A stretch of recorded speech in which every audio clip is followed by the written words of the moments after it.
만난 주님은 참 사랑이었고 진리였고 소망이었소. 난 예수가 좋다오. 난 예수가 좋다오. 주를 사랑한다던 베드로 고백처럼 난 예수를 사랑한다오. 무거운 짐진 자 다 내게로 오라. 내가 너를 쉬게 하리라. 이 길만이 생명의 길 참 복된 길이라. 항상 내게 들려주셨소.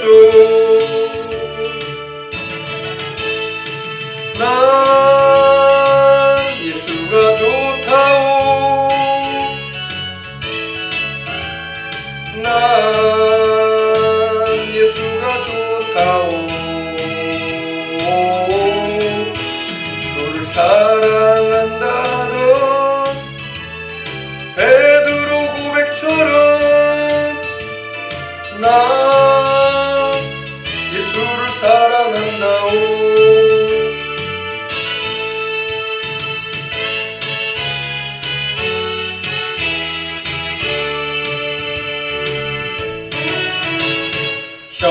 형제자매여 참된 행복을 찾거든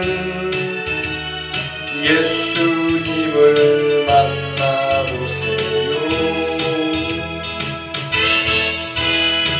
그분으로 인하여 참 평안을 얻으며 나와 같이 고백할 거요. 난 예수가 좋다오.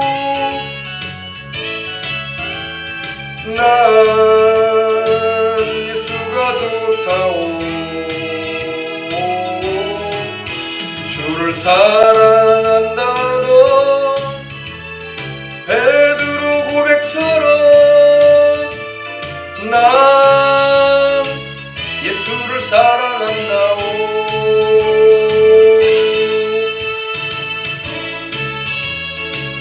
예수를 사랑한다오.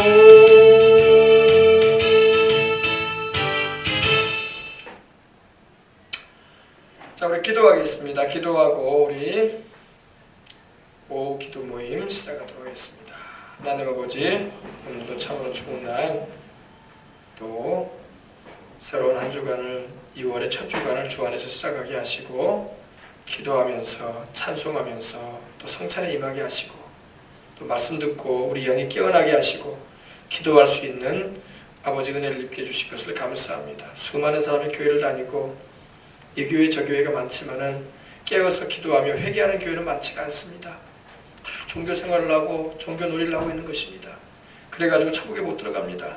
참으로 주님이 회개하라 천국이 가까웠다고 하신 것처럼 우리는 회개하는 교회 되게 해주시고 기도하는 교회 되게 해주시고 영혼 살리는 교회 되어져서 시대적인 사명을 감당하고 이 노아의 때와 같은 이 시대에 롯의 때와 같은 이러한 죄악의 때에 하나님 아버지 영혼을 살리는 일을 감당할 수 있는 교회가 되게 하시고 우리 성도들이 다 함께하게 하여 주옵소서.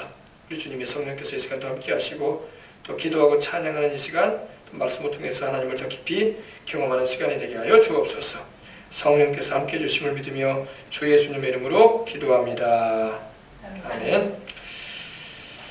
자, 우리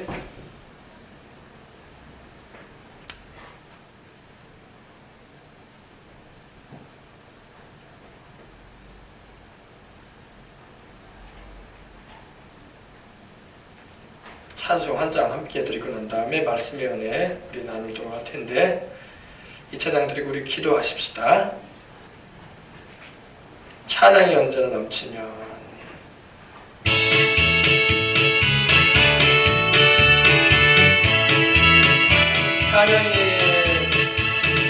찬양이 언제나 넘치며 은혜로 얼굴이 환해요. 성령의 충만한 모습을 서로가 느껴요.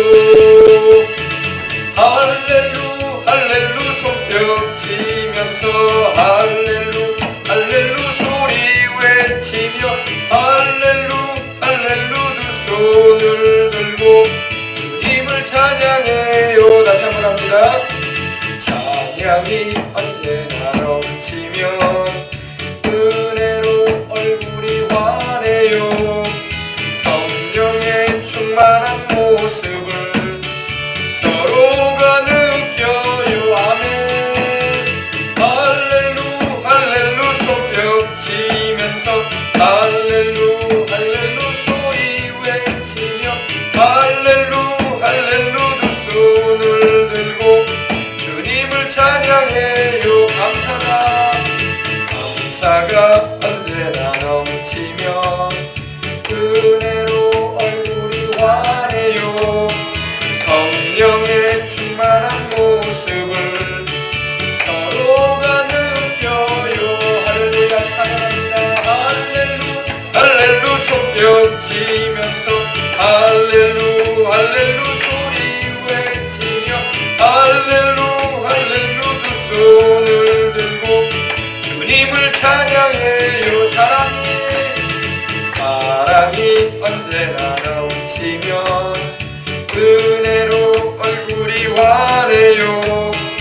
성령의 충만한 모습을 서로가 느껴요.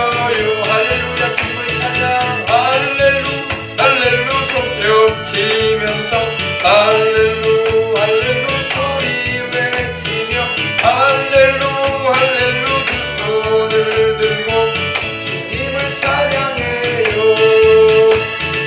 기도가 언제나 넘치며 은혜로 얼굴이 환해요. 성령의 충만한 모습을 서로가 느껴요. 할렐루야 할렐루 할렐루 손뼉 치면서 할렐루 할렐루 소리 외치며 할렐루 할렐루 두 손을 들고 주님을 찬양해요. 지금 좀 기도하십시다. 그리고 기도 시작했는데 간절한 마음으로 기도할 때에 하나님 아버지 우리 믿지 않고 있는 가족 친지를 위해서 한번 기도하십시다. 내가 받은 예수님의 그 구원의 은혜를 그들도 받아야 되고 내가 받은 성령의 은혜를 그들도 받아야 됩니다. 내가 받은 하나님의 은총 그들도 받아야 됩니다. 우리 기도하십시다. 그들은 천국에 있는 것도 모르고 지옥에 있는 것도 모르고 하나님이 살아계신 것도 모르고 성령의 역사도 모르고 그냥 살아요. 그리고 때가 되면 세상을 떠날 텐데 영생을 얻지 못하면 멸망당하고 맙니다. 하나님 아버지 꼭 구원해 주시라고. 세상에 어떤 것보다 내 생명 사는 게 더 중요하지 않습니까? 사람이 천하를 다 가져도 자기 목숨 하나 잃으면 소용이 없는 거예요. 재벌이 세상을 떠날 때 그 돈 10원짜리 한 장 가져가든가요? 못 가져가요. 대통령이 세상을 떠날 때 그 권세 가지고 가든가요? 못 가져가요. 아무것도 못 가져가. 빈손 두고 가는 거야. 하나님의 심판대 앞에 서는 거예요. 죄값으로 멸망당할 수밖에 없는 그런 인생이 너무 많은 거예요. 우리 하나님 앞에 기도하십시다. 구원의 은혜를 베풀어 주시도록 기도하시고 또 이 시간에 또 우리 은혜 받기 위해서 간절한 마음으로 우리 기도하고 말씀을 나누겠습니다. 기도하겠습니다. 할렐루야 할렐루야 하나님 아버지 감사합니다. 우리가 모든 것을 기도하며 믿지 않고 있는 가족들이 있습니다. 친구들이 있습니다. 형제 자매들이 있습니다. 예수님을 꼭 영접해서 구원을 받게 하시고 하나님께로 꼭 돌아오도록 성령님 역사해 주시옵소서. 부모 형제들도 있습니다. 예수 믿고 영생 얻게 해주시옵소서. 회개하고 우리 주님 앞에 나오게 해주시고 주님이 주시는 구원의 은총을 아버지 영접할 수 있도록 하나님 도와주시옵소서. 주여 구원하시옵소서. 악한 원수마귀는 아버지 이 기도조차 못하게 가로막으려고 하지만 우리는 예수님 이름으로 부르짖고 간구함으로 주의 손길이 움직여져서 나를 구원해 주시고 나를 살리신 하나님께서 저들도 함께 구원받게 하시고 살리게 하시는 은혜를 보내주시기를 원하나이다. 오늘 아버지 하나님 감사합니다. 기도합니다. 내 부모, 내 형제, 내 자매, 내 사랑하는 이들 구원해 주시옵소서. 하나님이여 영혼을 잃지 말게 해주시옵소서. 천하보다 더 귀하다고 말씀하셨는데 하나님이여 천하보다 귀하게 여기셔도 그들이 마음을 회개하고 돌아오지 않는다면 어떻게 하나님의 구원의 은혜를 받겠습니까? 회개하고 돌이키게 해주시옵시고 우리 하나님께로 나오게 해주시옵시고 왜냐하면 그들을 통해서도 더 많은 사람들이 우리 예수님을 알게 되어지고 믿어 구원을 받고 하나님께로 나오게 하소서. 아버지 하나님이여 하나님을 섬기지 않는 아버지는 귀신에게 속아 살다가 죽는 것입니다. 그리고 죄값으로 멸망당하고 마는 것입니다. 영원히 고통당하고 마는 것입니다. 회개하고 주님께로 돌아오게 하시고 예수 믿고 영생 얻게 해주시옵소서. 예수 믿고 영생 얻게 해주시옵소서. 예수 믿고 영생 얻게 해주시고 사랑하는 부모 형제 자녀들이 다 주를 믿고 온 가족이 다 구원을 받고 하나님과 생되게 하시고 저 천국에 가는 가장 큰 축복받게 해주시옵소서. 주여 우리의 기도를 들어주시옵소서. 그리고 성령님께서 역사해 주시기를 원합니다. 주여 아버지 하나님이여 예수님의 피로 다 덮어주시옵소서. 부모님들도 예수님의 피로 덮어주시고 형제자매 자식들도 주님의 피로 덮어주시옵소서. 예수의 피를 발라 구원해 주시옵소서. 예수님의 피를 발라 구원받게 해주시옵소서. 예수님의 피가 뿌려지고 덮여지고 받아지게 해주시옵소서. 우리 주님이 모두 다 회개하고 주께로 돌아와 영생 얻고 구원받는 놀라운 은혜에 입을 수 있도록 하나님 주관하여 주시옵소서. 성령께서 은혜 베풀어 주옵소서. 주 예수를 믿으라 그러면 너와 내 집이 구원 얻으리라 하신 하나님 모두 다 우리 주님께 나와 구원을 받게 하시고 영생 얻게 해주시옵소서. 사랑하는 가족 친지 이웃 심지어 가족 아버지 자녀들이 이르기까지도 몽땅 다 구원해 주시옵소서. 한 영혼도 잃어버린 바 되어져서 영원한 미아가 되어져서 천국에 못 들어가는 영혼들 되지 않게 해주시고 하나님께로 다 돌아오도록 성령님 주관하여 주시옵소서. 주 예수님의 이름으로 기도합니다. 아멘. 가족 구원을 위해서 꼭 늘 기도하시기 바랍니다. 할렐루야. 오늘 우리에게 주시는 하나님 말씀은 요한계시록으로 들어가도록 하겠습니다. 요한계시록 이제 우리가 마가복음을 다 마쳤어요. 이제 이번 주부터는 요한계시록의 말씀으로 함께 은혜를 나누려고 합니다. 요한계시록 1장을 펴주시기 바랍니다. 요한계시록을 제가 소호동 때에도 여러분에게 전한 적이 있는데 들어도 또 까먹어버리고 잊어버려버리고 그러니까 한 번 더 제가 이 말씀을 더 전함을 통해서 여러분들로 하여금 하나님께서 오늘도 살아계셔서 어떤 일을 행하신가에 대해서 전해드리고자 합니다. 요한계시록 1장을 펴주세요. 신약성경 399면 398면에 있죠. 400면에 있죠. 요한계시록 1장 오늘은 1절부터 8절까지 있는 말씀으로 함께 먼저 은혜를 나누도록 하겠습니다. 다 찾으셨으면 우리 한 절씩 봉독에 올릴 텐데 제가 한 절 올리면 여러분 하시고 마지막 절은 함께 봉독에 올리겠습니다. 예수 그리스도의 계시라 이는 하나님이 그에게 주사 반드시 속히 일어날 일들을 그 종들에게 보이시려고 그의 천사를 그 종 요한에게 보내어 알게 하신 것이라. 요한은 하나님의 말씀과 예수 그리스도의 증거 곧 자기가 본 것을 다 증언하였느니라. 이 예언의 말씀을 읽는 자와 듣는 자와 그 가운데 기록한 것을 지키는 자는 복이 있나니 때가 가까움이라. 요한은 아시아에 있는 일곱 교회에 편지하노니 이제도 계시고 전에도 계셨고 장차 오시리와 그의 보좌 앞에 있는 일곱 양과 또 충성된 증인으로 죽은 자들 가운데서 먼저 나시고 땅의 임금들의 머리가 되신 예수 그리스도로 말미암아 은혜와 평강이 너희에게 있기를 원하노라. 우리를 사랑하사 그의 피로 우리 죄에서 우리를 해방하시고 아버지 하나님을 위하여 우리를 나라와 지사장으로 삼으신 그에게 영광과 능력이 세세토록 있기를 원하노라. 아멘. 볼지어다 그가 구름을 타고 오시리라. 각 사람의 눈이 그를 보겠고 그를 찌른 자들도 볼 것이요 땅에 있는 모든 족속이 그로 말미암아 애국하리니 그러하리라. 아멘. 주 하나님이 이르시되 나는 알파와 오메가라. 이제도 있고 전에도 있었고 장차 올 자요 전능한 자라 하시더라. 먼저 8절에 보니까 여러분 주 하나님이 가라사대 주 하나님이 이르시되 나는 알파와 오메가라. 이제도 있고 전에도 있었고 장차 올 자요 전능한 자라 하시더라 하셨어요. 이 주 하나님이 누구냐면요 바로 예수님이에요. 주 하나님은 바로 예수님을 말합니다. 여러분 우리가 믿고 따르는 그 예수님이 바로 주 하나님이십니다. 주 하나님은 바로 예수님을 말합니다. 자, 우리 요한계시록 1장부터 우리 은혜 나눌 텐데 1절 보십시다. 예수 그리스도의 계시라 이렇게 말씀합니다. 사도 요한이 요한계시록을 기록을 했는데 사도 요한은 순교를 하지 않았어요.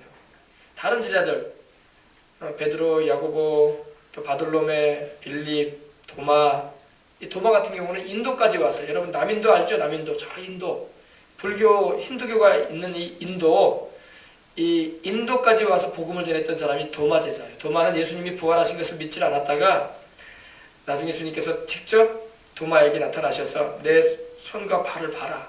내 옆구리에 네 손가락을 넣어봐라. 그리고 영은 살과 뼈가 없는데 나는 살과 뼈가 있지 않느냐. 그리고 믿음이 없는 자가 되지 말고 믿는 자가 되라고 하시면서 도마에게 친히 사심을 나타내 주셨어요. 도마가 그 전까지만 해도 내가 예수님의 그 옆구리에 손을 집어넣어보고 못자국에 손가락을 집어넣어보면 내가 믿겠다고 했더니 도마가 그때 회개를 합니다. 할렐루야. 그때 예수님 앞에 엎드려서 나의 주 나의 하나님이십니다 이랬어요. 도마는 예수님을 향해서 나의 주님이시며 나의 하나님이십니다 이랬어요. 할렐루야. 그리고 그 도마가 어디까지 와서 복음을 전하냐면 남인도까지 와서 복음을 전했어요. 참 재밌는 것은요, 인도가 참 가난한 나라거든요. 인구는 많고 참 살기는 힘든 나라인데 남인도 지역의 사람들은 다 밥을 얻어 먹고 살아. 왜냐?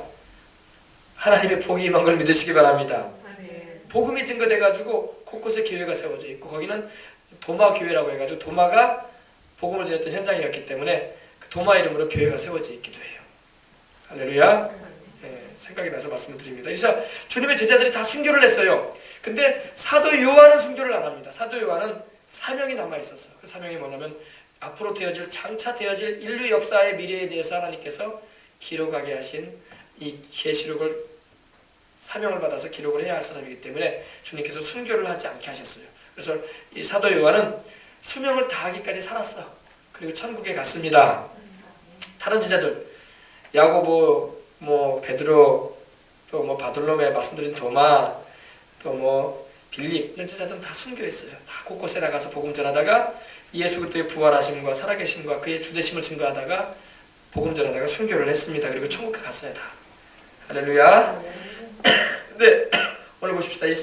이 사도 요한이 요한계시록을 기록했는데 이 요한계시록은요, 이 성경의 역사관을 갖게 해주는 그 책이에요. 성경적인 역사관. 요한계시록을 보게 되고 알게 되면요, 인류 역사를 딱 알게 돼요.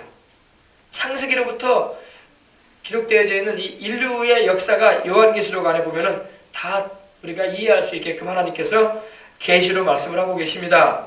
그래서 인류의 역사가 어떻게 시작되고 어떻게 맞춰지는가를 이 요한계시록은 우리에게 자세하게 하나님께서 말씀을 하시는 걸 여러분이 아셔야 할 것입니다. 그래서 이 요한계시록은요, 오늘을 사는 우리에게 이 마지막 때를 살고 있다고 하는 이러한 때에, 이 종말의 시대라고 하는 이 때에 우리가 반드시 알아야 할 말씀이에요. 그리고 주님께서 다시 오실 때까지의 어떠한 일이 있을 것인가에 대해서 주님께서 충분하게 우리에게 말씀을 하고 계시는데, 마태복음 24장을 통해서나 누가복음 21장이나 또 마가복음 13장을 비롯해서 이렇게 말씀을 하고 계시는데, 이 요한계시록은 더 자세하게 인류 역사가 어떻게 진행될 것인가에 대해서, 그리고 어떻게 맞춰질 것인가에 대해서 아주 소소난간하게 우리에게 말씀을 하고 있는 것을 우리가 볼 수가 있습니다. 보십시다. 예수 그리스도의 계시라, 계시라는 말은 뚜껑을 열어 제꼈다는 겁니다. 우리가 집에 이 창문에 보면 커튼이 있잖아요. 커튼을 싹 제껴버릴 때가 있잖아요. 계시는 바로 그런 의미예요. 감추어진 것을 드러낸다 이 말이에요. 감춰져 있는 것을 드러낸다.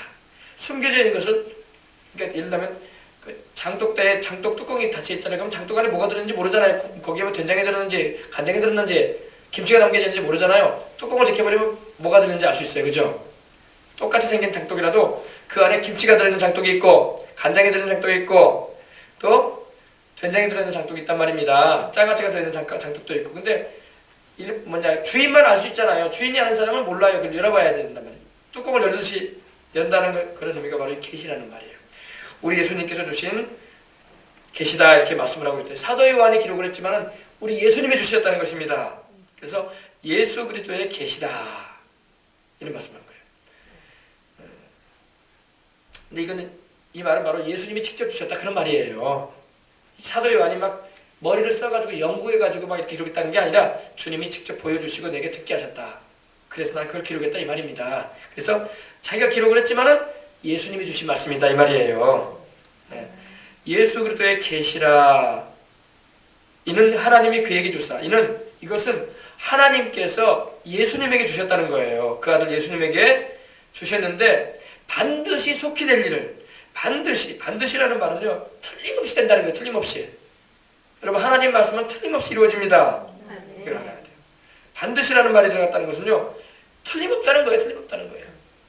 될 수도 있고 안 될 수도 있고 이루어질 수도 있고 안 이루어질 수도 있고 이런 말이 아니라 반드시 된다 이거예요. 반드시 속히 되어질 일에 대해서 그 종들에게 보이시려고, 그 종들은 바로 교회와 주의 종과 성도들을 말합니다. 주의 백성들에게 보여주시려고 그 천사를 보내셨다. 그러니까 이 계시를 하나님 아버지가 그 아들 예수님에게 주셨고 예수님이 그 계시를 천사에게 줬어요. 천사에게 줬는데 천사가 우리 믿는 우리들에게 전해줬다는 겁니다. 근데 그 우리에게 전했는데 누구한테 전했냐면 그 대표로 이 요한에게 전해줬다는 거예요. 요한에게. 예, 여러분 천사가 하나님의 심부름꾼입니다. 그래서 천사는 하나님의 종들이야. 그래서 하나님이 주시는 메시지를 받아가지고 다니엘서도 보면요 다니엘이 기도를 하는데 21일간 절식하면서 기도를 하는데 그때 하나님이 천사를 보내가지고 다니엘에게 응답을 해주신 장면이 나와요. 다니엘에서는 12장까지밖에 없어요. 그러니까 여러분 한번 읽어보세요. 그러면 천사의 활동이 많이 나와 거기도. 요한계시록에도 천사의 활동이 많이 나와. 우리 사도행전에 보면 천사들이 막 나오죠. 복음서에도 보면 천사들이 막 활동하죠. 그죠? 천사들이 지금도 활동을 해요. 그래서 우리가 기도할 때 우리를 도와줍니다. 기도할 때 우리를 막 붙잡아줘요. 기도할 수 있도록 막 우리 육체가 피곤해가지고 쓰러지려고 할 때 기도하려고 하잖아요. 그러면 천사들이 싹 붙잡아줘요. 기도하도록. 천사가 우리를 대신해서 기도해주진 않아요. 성령이 우리 안에 계셔서 기도해주시지. 할렐루야. 천사는 우리를 붙잡아줘요. 우리 특별히 육체적인 부분을 붙잡아줘요. 우리가 막 지치고 위험한 일을 당하거나 힘들 때에 막 천사를 하나님 보내가지고 탁 붙잡아줘요. 우리 예수님께서 겟세마네 동산에서 십자가를 지시기 전날 밤에 막 기도를 하셨어요. 땀방울이 핏방울이 되도록 막 저렇게 기도를 하시는데 우리 예수님의 육체가 너무 지쳤어. 그때 천사를 하나님 보내셔가지고 천사가 내려와서 예수님을 붙잡아 드렸어요. 할렐루야. 오늘날에도 여러분 천사들이 활동하는 걸 믿으시기 바랍니다. 교회에도 천사들이 와 있어요. 우리 교회도 여러분 몰라서 그렇죠. 천사들이 와 있어요. 천사들이 와 있어서 예배드리는 여러분들 다 보고 있습니다. 말씀 전하는 저도 지켜보고 있어요. 제가 잘못 전하면요 천사들이 다 기록해서 하나님께 보고 드려요. 김종신 목사가 지금 하나님 말씀 똑바로 못 전하고 있고 자기 생각을 전하고 있다고 그러면 안 되겠죠. 하나님 말씀을 그대로 전해야 할 줄 믿습니다. 예, 하나님 말씀을 그대로 전해야 돼요. 목회자는요 말 잘한다고 목사가 되는 게 아니에요. 하나님 말씀을 전해줘야 돼. 할렐루야. 하나님 말씀을 전해줘야 돼요. 그 종들에게 보이시려고 그 천사를 그 종 요한에게 보내어 지시했다는 겁니다. 천사를 보내가지고 요한에게 지시를 했다는 것입니다. 그래서 이 계시록이 이렇게 기록이 된 거예요. 지금 요한계시록은요 여러분 그러므로 하나님 아버지가 그 아들 예수님에게 주신 것이고 그 아들 예수님께서 천사에게 전해주셨던 것이고 천사가 교회의 대표자였던 그 당시 모든 사도들이 다 순교했거든요. 이제 사도 요한밖에 순교하는 사람이 없어. 다른 제자들은 다 순교했어. 바울도 순교했고 그런 상황에서 교회의 대표가 되고 지도자가 되는 사람은 요한밖에 없다고요. 요한에게 천사가 지시를 줬던 거예요. 근데 그 일은 반드시 속히 될 일이다. 반드시 속히 될 일이라고 생각하니까 우리는 막 금세 빨리빨리 이루어질 일이라고 생각을 하는데 여러분 하나님 편에서 볼 때는 반드시 속히 될 일이야. 근데 사람 편에 볼 때는 세월이 상당히 긴 것 같아. 그래서 벌써 2000년이라는 세월이 흘렀어요. 그죠? 그래 안 그래요? 요한계시록이 기록된 지 벌써 2000년 가까이 됐어요. 그럼 우리 인간 편에 볼 때는 2000년이라는 세월이 짧은 시간이 아닌데 계시록의 말씀이 왜 이렇게 늦게 이루어지냔 말인가 이렇게 생각하는데 하나님 편에 볼 때는요 베드로후서 3장에 보면은 하나님께는 하루가 1000년 같고 1000년이 하루 같다고 했어요. 우리는 1000년이 굉장히 길어 보이잖아요. 근데 하나님 볼 때는 하루밖에 안 되는 기간이야. 하루. 우리는 하나님이 보시는 이 시간의 관념과 사람이 보는 시간의 관념은 다릅니다. 우리는 굉장히 긴 세월의 인생을 산다고 하지만 하나님 볼 때는 밤의 한 경점으로 봐요. 짧은 한두 시간의 인생을 살고 있다. 너희들은. 우리는 막 70년, 80년 사니까 굉장히 오래 사는 것 같잖아요. 그러나 하나님 볼 때는 너희는 1시간, 2시간 정도밖에 안 되는 인생을 살고 있다. 하나님 볼 때는. 네. 그래서 하나님이 보시는 시간의 관점과 사람이 보는 시간의 관점은 그렇게 달라요. 그럼에도 불구하고 우리는 이 짧은 인생을 산다고 할지라도 하나님의 영광을 위해서 살아갈 때 하나님이 기뻐하십니다. 알겠습니까? 그래서 여러분, 하나님은요 이미 모든 것을 알고 계시고 하나님은 인류의 역사가 어떻게 될 것인가에 대해서도 주님은 다 미리 내다보시고 아시기 때문에 이렇게 말씀을 해주신 것입니다. 그래서 우리 인생사도 그래요.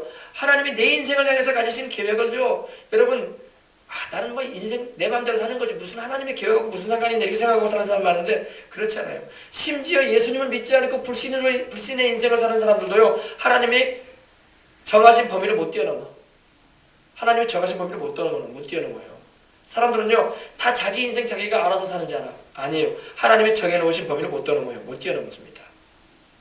하나님께서 정하신 범위를 못 뛰어넘고 그렇게 인생 살다가 가요. 또 믿는 사람들도요 하나님의 뜻 안에서야 하나님이 정하신 인생을 살다가 가는 것입니다. 이걸 알아야 돼요. 우리는 하나님의 정하신 그 범위를 못 뛰어넘습니다. 사람들은요 자기가 하고 싶은 마음만 있으면 뭐든지 다 할 수 있다고 생각을 해요. 다 그렇게 생각을 하고 살아갑니다. 그러나 그렇지 않아요. 하나님이 허락하지 않으면요 그 어떤 일도 일어나지 않습니다. 내가 뭐 하고 싶다고 해서 내 마음대로 하고 싶다고 해서 되는 일이 어디 있어요. 생각만 그렇게 하지. 하나님이 안 도와주고 하나님께서 역사하지 않으면요 그 어떤 일도 일어나지 않습니다. 그러므로 우리가 하나님이 모든 것의 주관자가 되심을 알고 순종하며 살아가야 할 줄 믿습니다. 다니엘서 한번 보죠. 다니엘서는 구약이 있습니다. 에스겔 다음에 다니엘서가 있어요.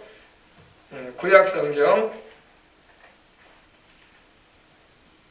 1200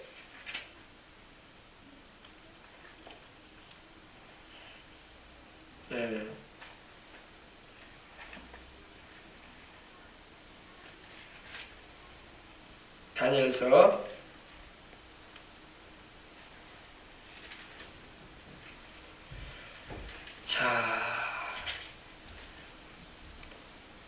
자, 다니엘서 5장 보십시다. 5장 23절 한번 보십시다. 다 찾으셨습니까? 다니엘서 5장 23절 하반절 보십시다. 중간 이하를 봅시다.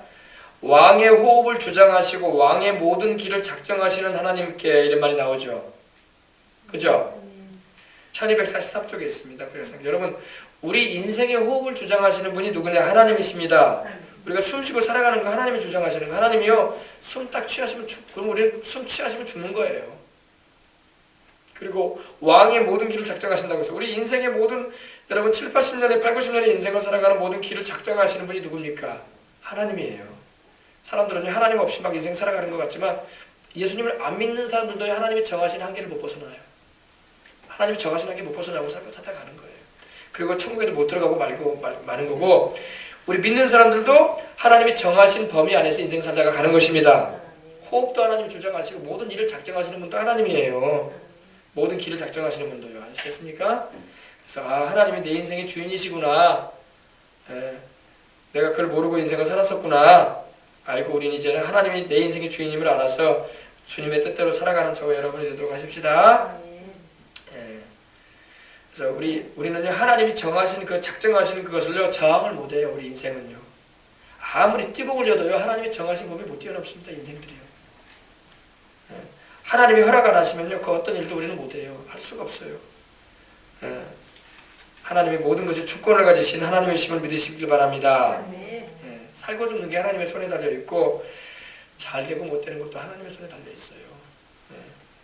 하나님 여기서 나오는 이 왕이 여기서 나오는 왕은요 하나님 말씀을 순종치 않고 큰 잘못을 하나님께 범해가지고 다니엘이 꾸짖는 거예요. 자 보십시다. 2절 보십시다. 요한은 하나님의 말씀과 예수 그리스도의 증거 곧 자기의 본 것을 다 증거하느니라. 사도 요한은 하나님의 말씀 그리고 예수 그리스도의 증거 곧 자기의 본 것을 다 증거했다고 말씀을 합니다. 하나님께서 요한에게 여러 가지를 많이 보여주셨거든요. 앞으로 되어질 일들에 대해서 미리 보여주셨어요. 미리 보여주시고 교회에 대해서도 말씀을 하시고 또 믿는 자들에게도 말씀을 하시고 여러 가지 하나님께서 또 이 세상에 임하는 이 마지막 때의 전쟁에 대해서도 말씀을 하시고 또 인류가 어떻게 믿지 않은 이들이 멸망되어지고 또 믿는 이들은 저 천국의 새하늘과 새 땅으로 살게 될 것인가에 대해서도 미리 말씀을 해주셨어요. 그것을 요한이 받아서 기록을 한 것입니다. 자기가 본 것을 다 증거하였느니라. 여러분 우리도 하나님의 말씀을 알게 될 때 그 말씀을 전해줘야 할 줄 믿습니다. 전해줘야 돼요. 천국과 지옥에 대해서도 전해주고 영생에 대해서도 전해주고 증거하시는 저와 여러분이 되도록 하십시다. 3절 보니까 이 예언의 말씀을 읽는 자들과 듣는 자들과 그 가운데 기록한 것을 지키는 자들이 복이 있나니 때가 가까움이라.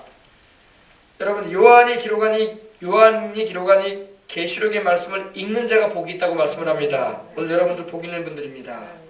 여러분 하나님 말씀을 읽고 있잖아요 지금, 그죠? 요한이 기록을 했지만 하나님이 주신 말씀인데 이 예언의 말씀을, 예언이라는 것은 앞으로 되어질 일에 대해서 말한 거예요. 예언의 말씀을 읽는 자들이 복이 있다. 그리고 듣는 자들이 복이 있다. 여러분 하나님의 말씀을 듣는 것이 복이에요.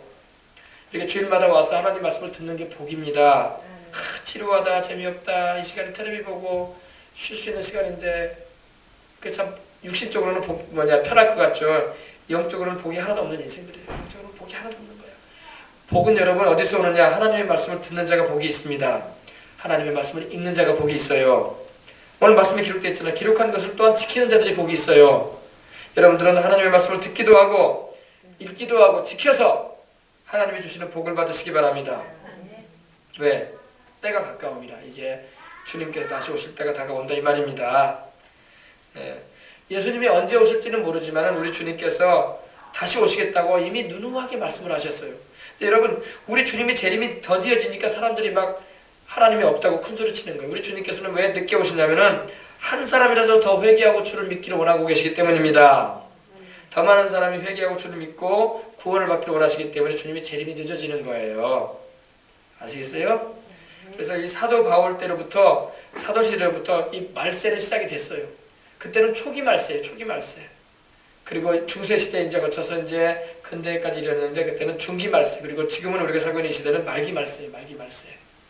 초기 말세, 중기 말세, 말기 말세. 여러분 우리가 하루를 말할 때도 정오를 말할 때 우리가 뭐라고 합니까? 12시를 말할 때. 이제 그때 오후가 시작됐다고 하잖아요. 오후. 그때는 초기 오후가 된 거예요. 오후 12시 이제 정오로부터 시작해서 1시, 2시는 초기 오후예요. 초기 오후. 그리고 언제가 또 오후입니까? 늦은 오후가 또 있죠. 6시 이후로부터는 이제 중기 오후예요. 중기 오후. 그리고 12시 가깝게 되면 또 밤 자정 가까이 되면은 어때요? 이제 말기 오후가 되는 거예요. 말기 오후. 시간이 다 가는 시대를 말합니다. 지금 우리가 살고 있는 시대는 말기 말세예요. 말기 말세. 말기 말세. 아시겠습니까? 그래서 이 사도 바울 때로부터 계속 말세에 대해서 말을 했어요. 말세에는 이런 일이 있겠다. 그때는 초기 말세에 대해서 벌써 말한 거예요. 이제 중세 시대 지나갔고 이제 근대 지나서 지금 우리가 살고 있는 이 시대는 말기 말세예요. 말기 말세. 말세의 마지막 끝자락을 향해서 달려가고 있어요. 지금요. 그러므로 이 요한계시록의 말씀을 우리가 알아야 돼요. 할렐루야. 알겠습니까? 우리 시대를 그래서 우리는 말기 말세다. 말세 지말이다 이런 말을 합니다. 끝자락이다. 오자락으로 말하면 마지막 끝을 부분에 우리가 살고 있다 이 말입니다. 사람들은요 세상이 영원히 지속되지 않아. 그렇지 않습니다. 하나님은 반드시 세상을 심판하러 오시겠다고 하셨어요.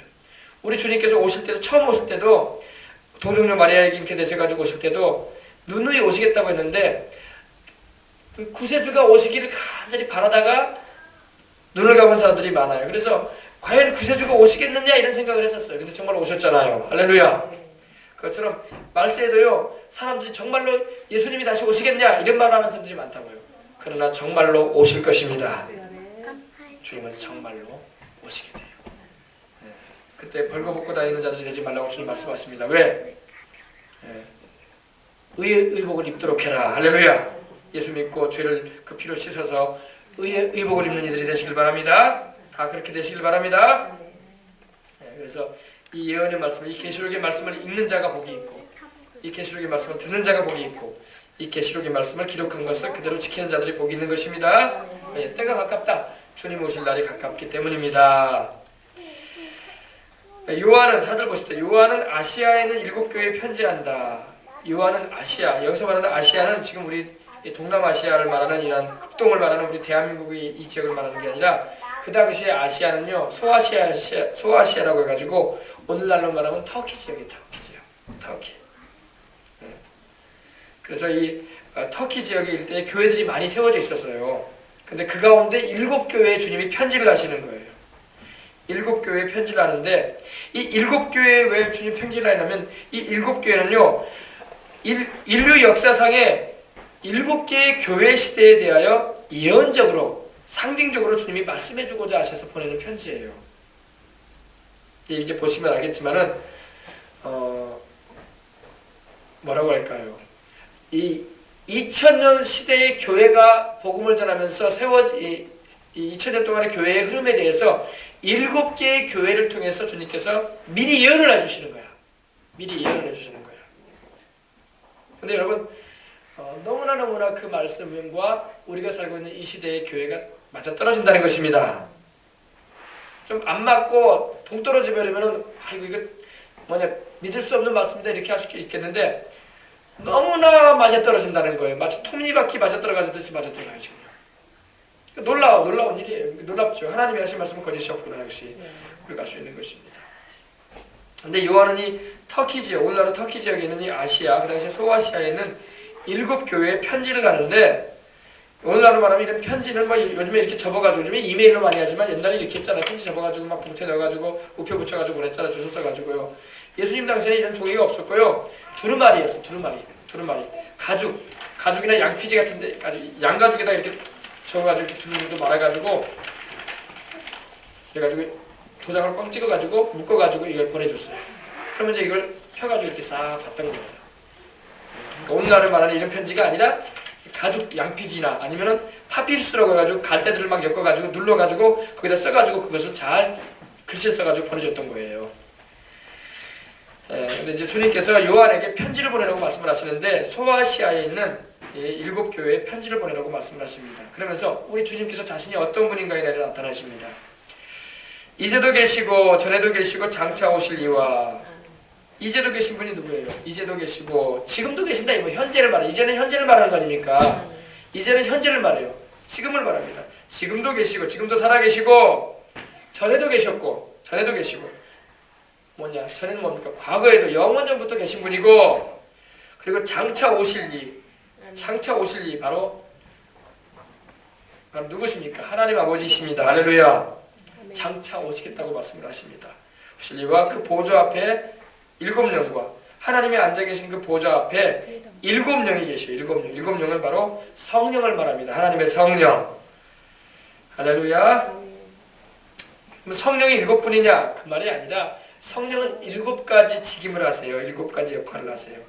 이사야서 11장 2절에도 보면은 성령은 지혜의 영이시고 지식의 영이시고 총명의 영이시고 모략의 영이시고 능력의 영이시고 여호와 야훼 하나님의 영이십니다. 그리고 하나님을 경외하게 하시는 영이세요. 그래서 7가지 일을 하셔요. 성령께서. 그래서 성령은 7영이로 나오는 겁니다. 그래서 성령 충만하면은 7가지 하나님의 놀라운 은총을 입을 수가 있는 것입니다. 지혜를 얻을 수 있어요. 총명해져요. 할렐루야. 그리고 능력이 임합니다. 그리고 하나님을 경외하게 됩니다. 그리고 재능, 그리고 또 비상한 지혜를 하나님 주십니다. 할렐루야. 그래서 하나님의 그 보좌 앞에 바로 성령이 계셔요. 성령이 바로 하나님께로부터 우리에게 오신 분이십니다. 그래서 이제도 계시고 전에도 계시고 장차 오실 이와 그 보좌 앞 7영이라고 말씀을 합니다. 7영과 또 5절에 보니까 충성된 증인으로 죽은 자들 가운데서 먼저 나시고 충성된 증인으로 일하신 분이 계십니다. 그분이 바로 예수님이세요. 뒤에 보면 나오죠. 죽은 자들 가운데서 먼저 나셨어요. 사람이 죽어서 부활하는 사람 하나도 없어요. 그죠? 다 흙이 돼버리고 뼈는 하얗게 바래져 버리고 다 온데간데 없어요. 영혼이 떠나버렸기 때문에 육신을 썩어버리고 맙니다. 근데 예수님은 부활하셨어요. 할렐루야. 다시 살아나셨어요. 그래서 땅의 임금들의 머리가 되셨다고 말씀합니다. 여러분, 임금들의 머리가 됐다는 것은 무슨 말이냐? 모든 권세를 주관하시는 분이 우리 주님이시라는 겁니다. 우리는 우리가 투표해가지고 대통령 세우고 왕 세운다고 생각하죠? 안 그래요. 우리 주님이 허락해야지 그런 일도 벌어져요. 알겠습니까? 그래서 모든 높은 자들을 세우는 분은 하나님이야. 그래서 모든 권세는 하나님께로부터 나지 않음이 없다고 로마서 13장에도 말씀을 하고 있는 거예요. 바울이요. 그러므로 권세를 거스리는 것은 하나님의 뜻을 거스리는 거기 때문에 하나님께 심판받아요. 나중에는요. 여러분 하나님이 세운 권세를 도전하다가요 심판받는 사람이 수두룩해. 처음에는요 제잘난 것으로 다 도전을 해요. 근데 나중에는 온데간데 없어 심판받아가지고 무서운 거예요. 권세는 도전하면 안 됩니다. 악한 권세일지라도 하나님이 세울 때가 있어요. 김정은 하나님이 세워놨어요. 왜 그런지 아십니까? 왜 그런지 알아요? 하나님께서 그를 통해서 또 행하실 일이 있어요. 악한 자도 때를 따라 하나님 세운다고 말씀을 하고 있습니다. 지금 김정은을 향해서 북한 사람이 도전한다고 합시다. 그럼 다 죽어요. 권세는 도전하면 안 돼요. 그 대신 우리가 회개를 촉구해야 돼. 그리고 기도를 해야 돼. 그 사람 마음에 하나님 역사해 주시라고. 할렐루야. 권세는 도전하면 안 돼요. 대통령도 마찬가지예요. 우리가 세우는 것 같지만 하나님이 허락하지 않으면 세워지지 않아요. 근데 사람들은 몰라. 다 자기들이 세웠다고 생각해. 우리나라 사람들, 경상도 사람들이 세웠다 생각하고. 그렇지 않아요. 하나님이 허락하지 않으면요 그 자리에 못 올라갑니다. 세워졌다고 하더라도 하나님이 끌어내릴 때도 있어요. 또 하나님이 끌어내리기도 합니다. 잘못하면 하나님 끌어내려요. 하나님 세운 목적에서 벗어나면요 끌어내려요. 그리고 다른 사람 또 세워요. 하나님이요. 그 모든 권세가 하나님께 있다는 걸 믿으시기 바랍니다. 우리 예수님 믿는 우리 기도하는 사람은요 그걸 알기 때문에 기도를 하는 거예요. 세워진 자가 바르게 행할 수 있도록 기도하고 또 잘못 행하고 있으면 하나님 김정은도 하나님의 뜻에서 자꾸 벗어나는 행동을 하고 그러잖아요. 그럼 하나님 갈아채워버려요. 정권 퇴진시켜버리십니다. 하나님께서. 그리고 북한에 그런 쿠데타라는 것도 일으킬 수도 있어요. 하나님이 허락하면요. 근데 하나님이 아직은 허락하지 않고 있어요. 무언가 하나님의 뜻이 있다는 거예요. 알겠습니까? 근데 악을 행하면요 반드시 심판은 받아. 반드시 심판을 받습니다. 악을 행하면요. 악한 자가 심판을 안 받는 일은 없어요. 반드시 심판당합니다. 하나님은 공의 하나님이거든요. 죄에 대해서는 반드시 징벌 하십니다. 반드시 징벌해요. 그래서 믿는 우리들은 회개함을 통해서 용서받고 주님의 보혈을 의지함으로 나가는 것입니다. 믿지 않는 사람들은 그걸 모르기 때문에 자꾸 거역된 생활을 하다가 단번에 심판받을 때도 있어요. 갑작스럽게 막 죽음에 당하고 갑작스럽게 사고로 죽잖아요. 사람들이요. 그 하나님 허락 없이는 그런 일이 벌어질 수가 없거든요. 그 안타까운 일이지만은 회개를 촉구할 때 하나님께로 빨리빨리 돌아와야 돼. 인간의 목숨이 여러분 단숨에 하나님 숨 걷어버리면 그냥 끝나. 모든 호흡을 주장하는 분이 하나님이에요. 하나님이 그 코에다가 숨 불어넣기 때문에 살고 있는 거예요. 숨 걷어버리면 끝나요. 육신 고기 덩어리에 불과해 죽어버려요. 그냥 영혼은 떠나버리고 마는 겁니다. 그걸 알아야 돼요. 그러니까 우리가 자만하면 안 돼. 항상 겸손해야 돼. 하나님 앞에서 내 생명의 주인이신 하나님, 생사복을 주관하시는 하나님 의지합니다. 이래야 돼. 교만하면 하나님 쳐요. 교만하면 하나님 칩니다. 하나님 교만한 사람을 굉장히 싫어해요. 자 보십시다. 또 충성된 증인으로 죽은 자들 가운데서 먼저 나시고 땅의 임금들의 머리가 되신 우리 예수님이 왜 임금들의 머리가 되시냐면 우리 예수님이 바로 만왕의 왕이십니다. 만왕의 왕이기 때문에 모든 왕들을 세우고 물러나게 하시는 분이 누구냐? 하나님이에요. 근데 그 예수님이 바로 만왕의 왕입니다. 왕 중 왕이란 말이에요. 우리 주님이. 눈에 보이지 않아서 그렇죠. 여러분 모든 정권이 세워지고 퇴진하고 또 새로운 정권이 들어서고 이거 다 주님이 주관하세요. 믿으시기 바랍니다. 사람들은 이제 몰라요. 그거를. 다 자기들이 세우고 자기들이 잘나가지고 정권 차지한 줄 알아. 안 그래요? 하나님 허락 없으면 절대로 되지 않습니다. 기도하는 사람들에 의해서 또 하나님이 움직이셔요. 그리고 자기의 세울 사람들을 세웁니다. 땅의 임금들의 머리가 되신 예수 그리스도로 말미암아 은혜와 평강이 너희에게 있기를 원하노라. 그러므로 여기 보니까 삼위일체 하나님이 나오죠. 보좌에 앉으신 하나님 아버지와 또 보좌 앞에 계시는 우리 주의 성령이 계시고 또 죽은 자들 가운데서 먼저 나시고 땅의 임금들의 머리가 되시는 우리 주 예수님, 부활하신 우리 주님이 나오고 그죠? 그러니까 삼위일체 하나님께로부터 우리는 은혜와 평강을 받는 것입니다. 은혜와 평강이 너희에게 있을지어다 이랬어요. 자, 은혜를 받아야 돼. 은혜를 받아야 돼. 여러분 은혜 받아야지 마음이 평안해요. 은혜가 없으면요 마음이 불안하고 답답하고 괴롭고 살고 싶지가 않고 참 슬프고 우울하고 막 그래요. 그러나 은혜를 받으면 여러분 마음이 평안합니다. 평안해요. 환란이 있고 어려움이 있어도요 여러분 은혜 받으면요 넉넉하게 이겨나갈 수 있는 힘을 얻어요. 그런 은혜가 있으시기 바랍니다. 파도가 막 엄청나게 폭풍이 불어가지고 치잖아요. 물결이요. 그죠? 근데 여러분 이 파도 치는 데서요 10m만 밑으로 들어가면요, 수심 10m만 들어가면요 전혀 요동함이 없대요. 파도 물결은요 전혀 요동함이 없다는 거예요. 이걸 뭔 말합니까? 여러분, 우리 안에 주님의 성령이 충만하면요 환경이 뒤집어지고 막 별일이 다 일어나도 우리는 두렵지 않다는 거예요.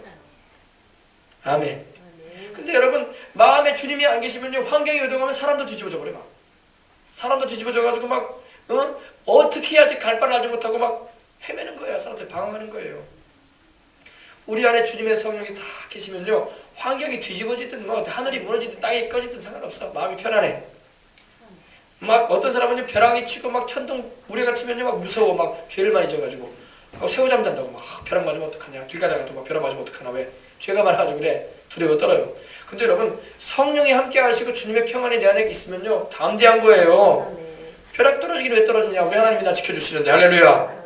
하나님이 그 사랑하는 자녀를 벼락 칠 리가 있겠는가. 할렐루야. 담대한 거예요.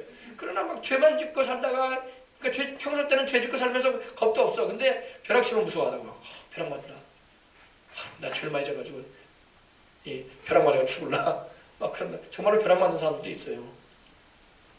그러므로 여러분, 예수님을 모시고 은혜와 평강이 충만하시길 바랍니다. 은혜와 평강이 충만한 거예요. 환경이 요동을 치고 하늘이 꺼지고 땅이 꺼지고 막 뒤죽박죽이 되고 지진이 나고 뭐가 나도 하나님이 함께 하시면 안전한 거야. 하나님이 자기 백성 지켜주세요. 알겠습니까? 예수 믿는 게 얼마나 좋은지 몰라. 우리 주님이 함께 하시는 게. 그래서 우리를 사랑하사, 근데 우리 하나님이 우리를 사랑하셨다고 6절에 말씀을 하십니다. 우리를 사랑하사 그의 피로 우리 죄에서 우리를 해방하시고. 우리 주님의 보혈에 대해서 또 언급합니다. 그죠? 우리를 사랑하셔서 그 아들 예수의 피로 우리 죄에서 우리를 해방하시고, 우리 죄에서 우리를 해방해 주셨다는 거예요. 여러분, 천국에 딱 들어가면요 더 이상 죄하고는 이제 관계없는 삶을 살아가요. 할렐루야. 그러나 세상 살 동안에는 죄가 자꾸 우리 달라붙으려고 그래요. 죄의 유혹이 있고 죄로 말미암아 우리가 넘어지려는 그런 상황들이 많아요. 그때마다 우리가 주의 피를 의지해야 할 줄 믿습니다. 죄 지을 때마다 예수님의 피를 부르짖으세요. 하나님, 내가 예수님의 피를 의지합니다. 나를 좀 씻어주시옵소서. 내가 이게 원하지 않은데 자꾸 죄를 짓고, 봄으로 죄를 짓고, 생각함으로 죄를 짓고, 말함으로 죄를 짓고 못된 짓 합니다. 하나님 용서해 주시옵소서 하고 주님의 피를 막 부르짖으시기 바랍니다. 네. 예수님의 피를 자꾸 바르세요. 여러분, 뭡니까? 이 오리가, 거위 있잖아요. 거위. 오리가 물에 둥둥 떠가지고 다녀요. 그죠? 호수에 둥둥 떠가지고 다니는데, 여러분, 이 거위는요 습관이 있어요. 이 코를 자꾸 이 날갯길에다가 자꾸 이렇게 넣어요. 이렇게 자기 부리를, 부리가 길잖아. 이렇게 긴 부리를 막 이 날갯길에다가 막 넣습니다. 자꾸 잘 보세요. 여러분, 호수에서 거위들이 행동하는 거 잘 보세요. 둥둥 떠가지고 가만히 있지 않고 자꾸 부리를 막 여기다 넣어. 이렇게 넣어가지고 막 날개 기대다가 막 부리를 막 넣었다 꺼냈다 그래요. 왜 그런지 아십니까? 뭐 날개 부리가 막 추워서 그런 게 아니라요, 코에서 기름이 나와. 콧기름이 나온단 말입니다. 콧기름 나오기 때문에 그 날개 기대다가 자꾸 발라. 물에서 뜨려면 날개 깃이 물에 앉아지려면 어떻게 돼? 기름을 칠해야 되잖아. 그죠? 자꾸 바른단 말이에요. 자꾸 발라요. 부리에서 나오는 기름을 막 발라요. 그래서 이 거위털이 이가 뭐라고 할까요? 이 털이요 물에 안 젖게끔 되어 있어요. 기름이 묻으니까 기름하고 물은 안 섞이잖아요. 그것처럼 여러분, 우리도 예수님의 피를 자꾸 발라야 돼. 할렐루야. 자꾸 발라야 돼. 예수님의 피를 자꾸 바르시기 바랍니다. 네, 자꾸 바르시기 바랍니다. 이 지옥에 떨어진 영혼이 외치더라고요. 뭐라고 하냐면 이러는 거야. 막 세상에는 자기 가족들을 보면서 예수님의 피를 발라요. 예수님의 피를 발라요. 마귀가 가만두지 않으려고 하니까 예수님의 피를 바르라고. 마귀가 사건도 일으키고 사고도 일으키고 막 죽이려고 달라지려고 하니까 예수님의 피를 바르라고 막 외치더라고. 지옥에 떨어진 영혼이. 지옥에 떨어진 영혼은 이제 알았지. 그러나 구원을 못 받았지만은 자기 사랑하는 가족들을 향해서 외치는 거야. 예수를 믿고 예수님의 피를 바르라고. 그러면 마귀가 못 건든다고, 귀신들이 못 건든다고. 할렐루야. 자꾸 예수님의 피를 바르시길 주 이름으로 축원합니다. 자꾸 바르세요. 아침에도 바르고, 일하면서도 바르고, 운전하면서도 바르고, 차도요, 차에다가도 예수님의 피를 발라야 돼. 아멘. 아셨어요? 그 뭐 페인트칠로 이렇게 바르라는 말이 아니라 믿음의 고백을 통해서 바르세요. 하나님, 이 차 안팎을 예수님의 피로 덮어주시옵소서. 할렐루야. 그럼 사고 안 나요. 교통사고 누가 나게 하는지 알아요? 귀신이 그러더라고요. 교통사고 누가 나게 하는지 알아? 우리가 나게 하는 거야 그러더라고요. 우리는 막 우리가 실수해가지고 사고 날 때가 있는 것 같죠? 아니에요. 귀신들이 졸음운전 시키는 거야. 그리고 사고 나게 만들어요. 내가 사고 안 나려고 하면요 다른 차가 와서 받아버린단 말이야. 왜? 안 믿는 사람 차량을 타고 오면 받아버릴 수도 있지. 그러니까 주님의 피를 발라야 돼. 할렐루야. 예수님의 피를 바르고 예수님 이름으로 기도해 보세요. 차량 사고 안 납니다. 안 나요. 기도 안 하고 운전해 보세요. 아무리 좋은 차 타고 다닌다고 사고 안 납니까? 예, 사고 나요. 제가 고속도로 다니다 보니까 요즘엔 고속도로 거기 휴게소에 막 잘 붙여놨더라고. 막 사고 난 차량들 막 사진을 찍어가지고 잘 붙여놨어. 막 차가 완전히 막 폐품 처리돼 버리고 막 찌그러져가지고 사람 많이 죽고 막 그런 것까지 다 적어놨더라고요. 기록을 해놨더라고요. 여러분 순간의 사고도 여러분 하나님이 지켜주십니다. 그래서 예수님의 피를 바르세요. 아멘. 여러분이 소중히 여기는 사람들을 발라주세요. 예수님의 피를. 아직 예수를 안 믿고 있어도 그 영혼에게 발라주세요. 누가 발라줘야 돼? 그 사람들은 바를 줄 몰라. 누가 발라줘야 돼? 아는 우리가 발라줘야 돼. 믿는 우리가 발라줘야 돼. 사랑하는 자식들한테 발라줘야 돼. 아이들이 이제 믿음이 자라가지고 크면은 자기들 스스로 바를 거예요. 주님의 보혈의 구속의 역사를 알기 때문에. 그러나 모르면은 부모가 발라줘야지. 할렐루야. 믿지 않고 있는 부모 형제들이 있으면 발라줘요. 그 집안에 귀신 틈타지 못하도록. 알겠습니까? 사고 틈타지 않도록. 알겠습니까? 예수님의 피가 발라지면요 질병도 떠나가요. 사고도 떠나갑니다. 저주가 떠나가요. 귀신들이 떠나가 버립니다. 예수님의 피와 귀신은 함께 있지 못해요. 물과 기름이 섞일 수 없는 것처럼 주님의 보혈과 귀신은요 같이 못 있어요. 알겠습니까? 잘 들으시고 날마다 그렇게 기도해 보시기 바랍니다. 그의 피로 우리를 우리 죄에서 해방해 주셨다고 했어요. 우리 죄가 뭡니까? 우리 원죄, 우리 조상인 아담과 하와가 범죄함으로부터 시작해서 우리가 이렇게 타락했잖아요. 이 원죄로부터 시작해서 우리가 살아가면서 짓는 모든 죄 회개하고 고백할 때마다 주님의 보혈로 씻어주십니다. 그래서 우리는 예수님의 피를 믿음으로 구원받은 거예요. 할렐루야. 우리는 영원히 예수님의 보혈을 의지해서 하나님 앞에 나아가고 기도하는 것입니다. 찬송도 그래요.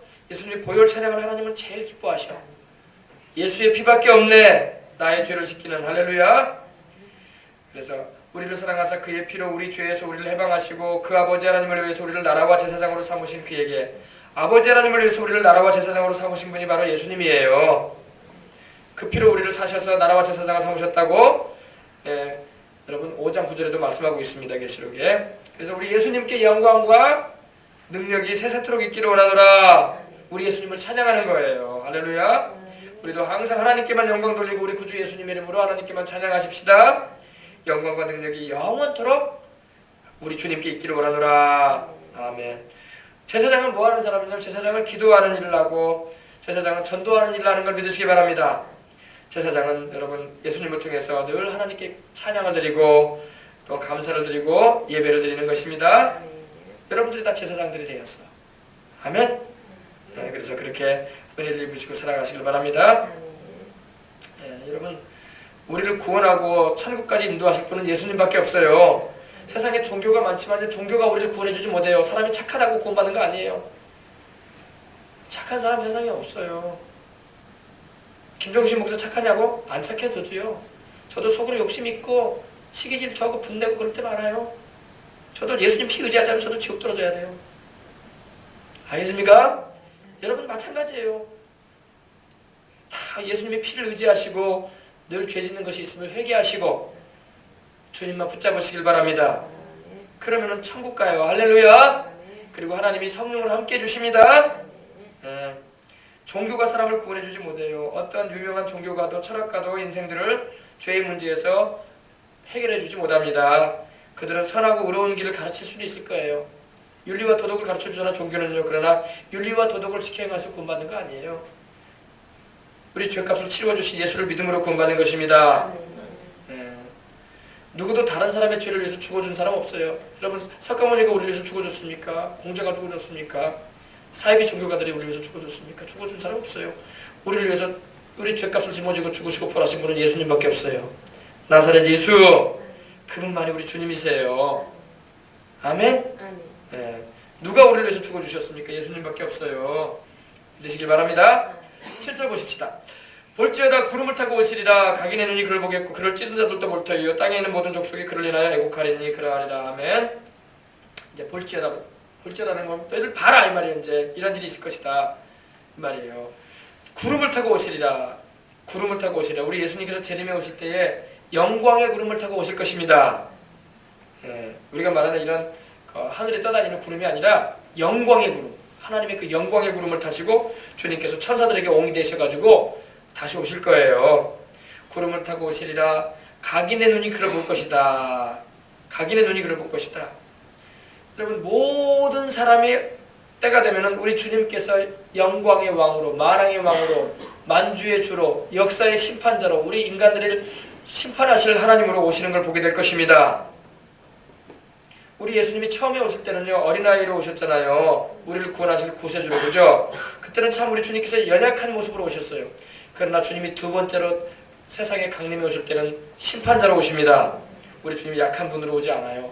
이제는 죄인들을 향해서 심판하겠다고 말씀하십니다. 처음에 오실 때는 구원하러 오셨어요. 그리고 자기를 믿는 이들은 얼마든지 구원하십니다. 그러나 믿지 않고 끝까지 하나님을 대적하고 비웃고 조롱하는 이들에 대해서는 하나님으로서 이제 심판하실 겁니다. 우리를 창조하신 하나님으로서. 토기장이가 자기 마음에 드는 토기 그릇은 잘 두겠지만은 마음에 들지 않고 깨어지거나 금이 가거나 또 마음에 안 드는 그릇은 다 깨트려 버릴 권한이 있는 거예요. 창조주이신 하나님은요, 우리 인생들에 대해서 그런 권한을 가지고 계셔. 왜? 우리를 만드신 분이기 때문에. 아시겠습니까? 그래서 각인의 눈이 그를 보겠고, 그리고 그를 찌른 자들도 볼 것이다, 이렇게 말씀하고 있습니다. 그를 찌른 자들이 뭡니까? 물론 여기서 그를 찌른 자들이라는 것은 우리가 십자가에 달렸을 때 예수님을 채찍으로 때리고 못을 받고 또 창으로 찔러서 주님을 죽게 만들었던 이들도 그들 가운데 제가 있을 거예요. 그러나 이건 넓은 의미로 말한다면 찌른 자들은 다 뭐냐면은 우리 예수님을 회방하고 거역하고 욕하고 비방했던 이들을 말합니다. 우리 예수님을 향해서 비방하고 욕하고 거역하고 또 비웃고 그랬던 이들에 대해서 주님은 자기를 찌른 자들로 보십니다. 근데 그들도 볼 것이다 이 말이에요. 그들을 볼 때 얼마나 놀라고 그 심판을 두려워하겠습니까? 그래서 땅에 있는 모든 족속이 그를 인하여 애곡하리라. 애곡한다는 것은 예수님께서 심판자로 오시기 때문에 이제 더 이상 구원받을 기회가 없기 때문에 그들이 곡하게 된다는 겁니다. 소리를 지르고 막 이제 죽게 생겼다라고. 그럴 일이 오겠다는 겁니다. 끝까지 믿지 않은 이방 불신자들 심판받게 되고 멸망을 받게 된다는 겁니다. 그래서 막 그것이 두려워가지고 막 애곡하고 통곡한다는 겁니다. 그런데 이거는 7년 대환란의 마지막 부분에 있을 일이에요. 우리 예수님께서는 두 번 오세요. 어떻게 오시느냐? 한 번은 공중으로 오시는데 두 번 다 공중으로 오실 텐데 한 번은 주님께서 도적같이 오신다고 말씀을 하십니다. 도적같이 온다는 것은요, 우리 주의 백성들을 데리고 가기 위해서 오시는 거예요. 그리고 7년 환란의 마지막 때에는 주님께서 심판하러 오시겠다고 말씀을 하십니다. 우리는 그때 이제 주님이 오실 때, 첫 번째 주님이 오실 때 들림 받아가지고 공중으로 끌어올려가면 되는 것입니다. 이 두 번째 우리 7절에 나오는 이 7년 환란의 마지막 때 있게 될 이 재림은 우리가 공중에서 주님과 함께 백마를 타고 오게 될 때 경험하게 될 것입니다. 오늘 기도 열심히 하시고 늘 회개하면서 주님 뜻대로 살다가 주님 맞이하시길 바랍니다. 예수님께서 공중으로 신부인 교회를 데리러 오실 때 그때는 비밀스럽게 오실 거예요. 7절을 말씀하고는 다른 재림입니다. 그거는 공중재림이라고 그래요. 이거는 7절에 나온 말씀은 7년 환란의 마지막 때에 있게 될 지상재림을 말하는 거예요. 자, 그리고 8절 보십시다. 주 하나님이 가라사대 나는 알파요 오메가라. 이제도 있고 전에도 있었고 장차 올 자요 전능한 자라 하시더라. 이 주 하나님이 바로 예수님이에요.